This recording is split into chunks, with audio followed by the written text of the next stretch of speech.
Kanpur news. आलोक की प्रेमिका राधा भले ही नमस्कार। दोस्तों, मेरा नाम है ऋतिक और आप देख रहे हैं आर के क्राइम स्टोरी। तो चलिए शुरू करते हैं। दूसरी जाति की थी, लेकिन उसने उसे भरोसा दिया था कि वह जीवन भर उसका साथ निभाएगा। लेकिन अपने घर वालों के दबाव में उसने राधा से दूरी बना ली। इसके बाद आलोक ने प्रेमिका के साथ ऐसा छल किया कि कानपुर देहात, जिला मुख्यालय से करीब 40 किलोमीटर दूर रसूलाबाद बिल्हौर मार्ग पर एक कस्बा है ककवन। इसी कस्बे से सटा एक गांव है नदिया धामू। यहीं पर रामदयाल गौतम अपने परिवार के साथ रहता था। उसके परिवार में पत्नी कुसुमा के अलावा दो बेटे सर्वेश, उमेश तथा दो बेटियां राधा व सुधा थीं। रामदयाल गांव का संपन्न किसान था। उसका बेटा सर्वेश गांव में डेयरी चलाता था। संपन्न होने के कारण जाति बिरादरी में रामदयाल की हनक थी। रामदयाल की छोटी बेटी सुधा 10वीं कक्षा में पढ़ रही थी, जबकि बड़ी बेटी ने 12वीं पास करके पढ़ाई छोड़ दी थी। रामदयाल उसे पढ़ा लिखाकर मास्टर बनाना चाहता था, लेकिन राधा के पढ़ाई छोड़ देने से उसका यह सपना पूरा नहीं हो सका। पढ़ाई छोड़कर वह मां के साथ घरेलू काम में मदद करने लगी थी। गांव के हिसाब से राधा कुछ ज्यादा ही सुंदर थी। जवानी में कदम रखा तो उसकी सुंदरता में और निखार आ गया। उसका गोरा रंग, बड़ी बड़ी आंखें और कंधों तक लहराते बाल हर किसी को अपनी ओर आकर्षित कर लेते थे। अपनी इस खूबसूरती पर राधा को भी नाज था। यही वजह थी कि जब कोई लड़का उसे चाहत भरी नजरों से देखता तो वह इस तरह घूरती मानो खा जाएगी। उसकी इन खा जाने वाली नजरों से ही लड़के डर जाते थे। लेकिन आलोक राजपूत राधा की इन नजरों से जरा भी नहीं डरा था। वह राधा के घर से कुछ ही दूरी पर रहता था। आलोक के पिता राजकुमार राजपूत प्राइमरी स्कूल में अध्यापक थे, लेकिन रिटायर हो चुके थे। उनकी एक बेटी तथा एक बेटा आलोक था। बेटी का वह विवाह कर चुके थे। पिता के रिटायर हो जाने के बाद घर परिवार की जिम्मेदारी आलोक पर आ गई थी। बीए करने के बाद वह नौकरी की तलाश में था, लेकिन जब नौकरी नहीं मिली तो उसने अपनी खेती संभाल ली थी। इसके अलावा उसने घर में किराने की दुकान भी खोल ली थी। इससे उसे अतिरिक्त आमदनी हो जाती थी। राधा के भाई सर्वेश की आलोक से खूब पटती थी। आस पड़ोस में रहने की वजह से दोनों का एक दूसरे के घर भी आना जाना था। आलोक जब भी सर्वेश के घर आता था, राधा उसे घर के कार्यों में लगी नजर आती थी। वैसे तो वह उसे बचपन से देखता आया था, लेकिन पहले वाली राधा में और अब की राधा में काफी फर्क आ गया था। पहले जहां वह बच्ची लगती थी, अब वहीं जवान होने पर ऐसी हो गई थी कि उस पर से नजर हटाने का मन ही नहीं होता था। एक दिन आलोक राधा के घर पहुंचा तो सामने वहीं पड़ गई। उसने पूछा, कौन? सर्वेश कहाँ है? मम्मी और भैया तो कस्बे में गए हैं। कोई काम था क्या? राधा बोली। नहीं, कोई खास काम नहीं था, बस ऐसे ही आ गया था। सर्वेश आए तो बता देना कि मैं आया था। बैठो, भैया आते ही होंगे, राधा ने कहा तो आलोक वहीं पड़ी चारपाई पर बैठ गया। आलोक बैठा तो राधा रसोई की ओर बढ़ी। उसे रसोई की ओर जाते देख आलोक ने कहा, राधा, चाय बनाने की जरूरत नहीं है, मैं चाय पीकर आया हूं।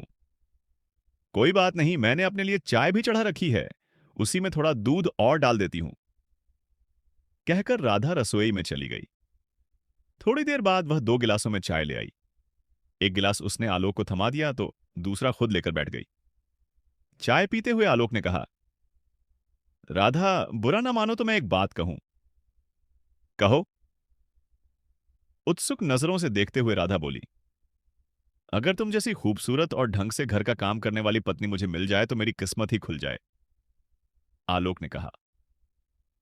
आलोक की इस बात का जवाब देने के बजाय राधा उठी और रसोई में चली गई। उसे इस तरह जाते देख आलोक को लगा वह उससे नाराज हो गई है, इसलिए उसने कहा, राधा, लगता है मेरी बात तुम्हें बुरी लग गई। मेरी बात का कोई गलत अर्थ मत लगाना, मैंने तो यूं ही कह दिया था। इतना कह आलोक वहां से चला गया। लेकिन इसके बाद वह जब भी सर्वेश के घर जाता, मौका मिलने पर राधा से 2 से 4 बातें जरूर करता। उनकी इस बातचीत पर घरवालों को कोई ऐतराज भी न था, क्योंकि मोहल्ले के नाते रिश्ते में दोनों भाई बहन लगते थे। गांवों में तो वैसे भी रिश्तों को काफी अहमियत दी जाती है, लेकिन आलोक और राधा रिश्तों की मर्यादा निभा नहीं पाए। मेल मुलाकात और बातचीत से आलोक के दिलो दिमाग पर राधा की खूबसूरती और बात व्यवहार का ऐसा असर हुआ कि वह उसे अपनी जीवन संगिनी बनाने के सपने देखने लगा। लेकिन अपने मन की बात वह राधा से कह नहीं पाता था। वह सोचता था कि कहीं राधा बुरा मान गई और उसने यह बात घर वालों से बता दी तो वह मुंह दिखाने लायक नहीं रह जाएगा। लेकिन यह उसका भ्रम था।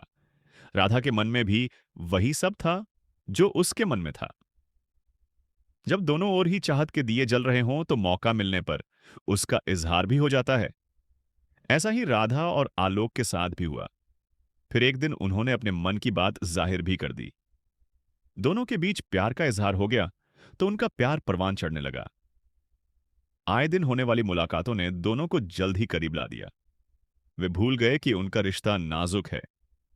आलोक राधा के प्यार के गाने गाने लगा। इस तरह दोनों मोहब्बत की नाव में सवार होकर काफी आगे निकल गए। राधा और आलोक के बीच नजदीकियां बढ़ीं तो मनों में शारीरिक सुख पाने की कामना भी पैदा होने लगी। इसके बाद मौका मिला तो दोनों सारी मर्यादाएं तोड़कर एक दूसरे की बाहों में समा गए। इसके बाद तो उन्हें जब भी मौका मिलता अपनी हसरतें पूरी कर लेते।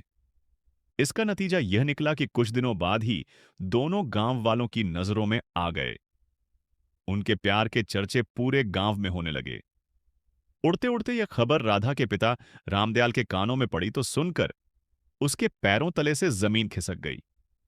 उसे एकाएक विश्वास नहीं हुआ कि आलोक उसकी इज्जत पर हाथ डाल सकता है। वह तो उसे अपने बेटों की तरह मानता था। यह सब जानकर उसने राधा पर तो पाबंदी लगा ही दी, साथ ही आलोक से भी कह दिया कि वह उसके घर ना आया करे। बात इज्जत की थी, इसलिए राधा के भाई सर्वेश को दोस्त की यह हरकत अच्छी नहीं लगी। उसने आलोक को समझाया ही नहीं।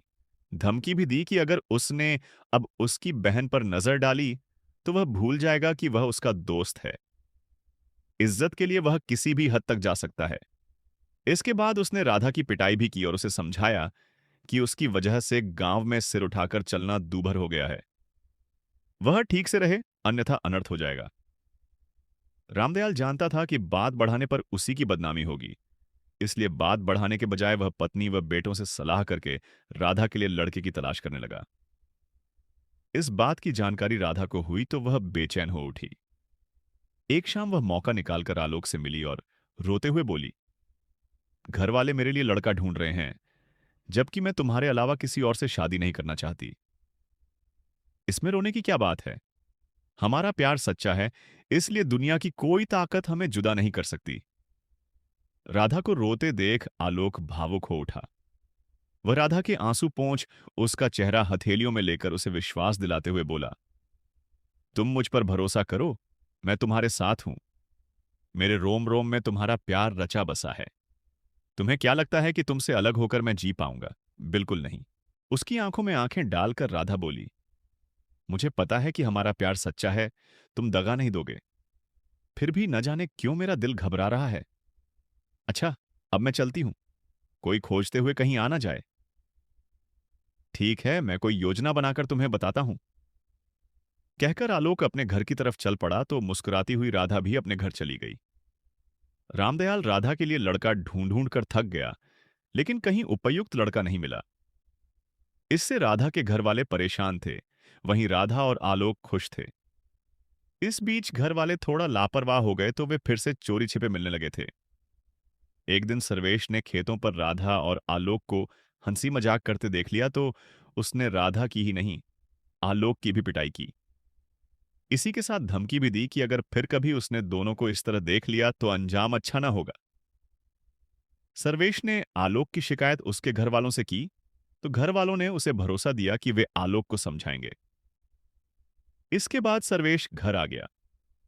इधर शाम को आलोक घर पहुंचा तो पिता राजकुमार ने टोका, सर्वेश उलाहना देने आया था, तुम्हारी शिकायत कर रहा था कि तुम उसकी बहन के पीछे पड़े हो। सच्चाई क्या है?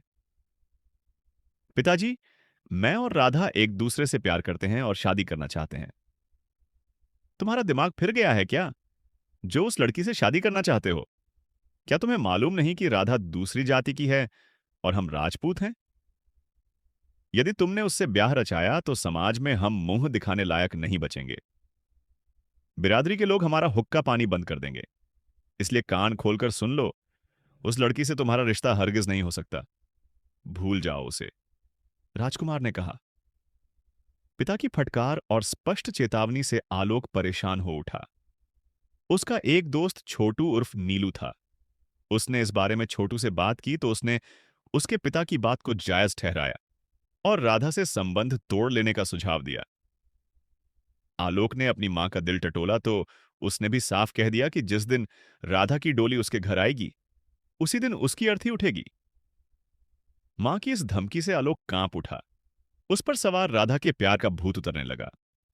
माता पिता और दोस्त की नसीहत उसे भली लगने लगी। अतः उसने निश्चय किया कि वह राधा से दूरी बनाएगा और प्यार मोहब्बत की बात नहीं करेगा।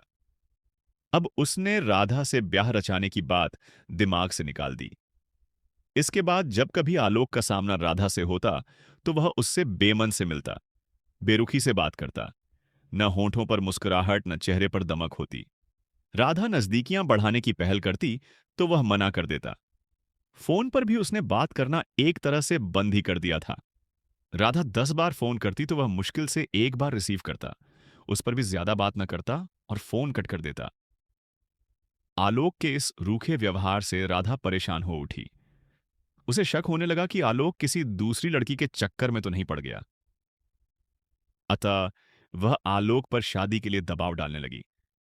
वह जब भी मिलती या फोन पर बात करती तो शादी की ही बात करती। इधर कुछ समय से राधा आलोक को धमकाने भी लगी थी कि यदि उसने शादी नहीं की तो वह पुलिस में उसकी शिकायत कर देगी, तब उसे जेल भी हो सकती है। 24 अगस्त 2020 की शाम 4 बजे राधा घर से गायब हो गई। वह देर शाम तक घर वापस नहीं लौटी तो रामदयाल को चिंता हुई। उसने अपने बेटे सर्वेश व उमेश को साथ लिया और रात भर उसकी खोज करता रहा, लेकिन राधा का कुछ भी पता न चला। रामदयाल को शक हुआ कि कहीं आलोक उसे भगा तो नहीं ले गया। वह आलोक के घर पहुंचा तो आलोक घर पर ही मिला। 26 अगस्त की सुबह गांव का ही किसान विमल अपने खेत पर पानी लगाने पहुंचा तो उसने अपने खेत की मेड़ के पास पीपल के पेड़ के नीचे राधा का शव देखा। उसने खबर राधा के घर वालों को दी। उसके बाद तो रामदयाल के घर में रोना पीटना शुरू हो गया। घर के सभी लोग घटनास्थल पहुंच गए। लाश मिलते ही आलोक का परिवार घर से गुपचुप तरीके से फरार हो गया। रामदयाल गौतम ने थाना ककवन पुलिस को सूचना दी तो थाना प्रभारी अमित कुमार मिश्रा पुलिस टीम के साथ घटनास्थल पर पहुंच गए। उनकी सूचना पर एसपी केशव कुमार चौधरी तथा एएसपी अनूप कुमार आ गए। पुलिस अधिकारियों ने घटनास्थल का बारीकी से निरीक्षण किया। उसके गले में दुपट्टा था। इससे अंदाजा लगाया गया कि राधा की हत्या दुपट्टे से गला घोंटकर की गई होगी। उसकी उम्र 19 वर्ष के आसपास थी। घटनास्थल पर मृतका का पिता रामदयाल तथा भाई सर्वेश मौजूद थे। पुलिस अधिकारियों ने उन दोनों से पूछताछ की तो सर्वेश ने उन्हें बताया कि उसकी बहन की हत्या गांव के आलोक व उसके दोस्त छोटू ने की है। पूछताछ के बाद पुलिस अधिकारियों ने राधा के शव को पोस्टमार्टम हेतु माती स्थित अस्पताल भिजवा दिया तथा थाना प्रभारी अमित मिश्रा को आदेश दिया कि वह मुकदमा दर्ज कर आरोपियों को शीघ्र गिरफ्तार करें।